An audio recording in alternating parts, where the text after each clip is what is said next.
అనంతపురం జిల్లా కేంద్రంలో రాప్తాడు ఎమ్మెల్యే పరిటాల సునీత, ధర్మవరం నియోజకవర్గం టీడీపీ ఇన్ఛార్జ్ పరిటాల శ్రీరామ్ తదితరులు రామ్నగర్లోని రాష్ట్ర ఆర్థిక శాఖ మంత్రి పయ్యావుల కేశవ్తో బుధవారం సాయంత్రం 5:35 సమయంలో సమావేశం కావడం జరిగింది. ఈ సందర్భంగా రాప్తాడు ఎమ్మెల్యే పరిటాల సునీత,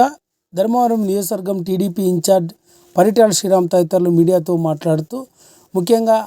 ఆంధ్రప్రదేశ్ రాష్ట్ర ఆర్థిక శాఖ మంత్రిని ఆయన నివాసంలో కలవడం జరిగిందని, ముఖ్యంగా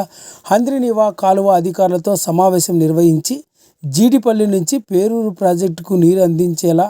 పనుల పురోగతి గురించి మంత్రి పయ్యావుల కేశవ్తో చర్చించడం జరిగిందన్నారు. భూసేకరణ, కాలువలు, సంప్ హౌస్, రిజర్వాయర్ నిర్మాణానికి అవసరమైన నిధులు కేటాయించాలని ఆంధ్రప్రదేశ్ ఆర్థిక శాఖ మంత్రి పయ్యావుల కేశవ్ను కోరడం జరిగిందన్నారు. అదేవిధంగా జీవో నంబర్ 59 ప్రకారం జీడిపల్లి రిజర్వాయర్ నుంచి పేరూరు డ్యాం వరకు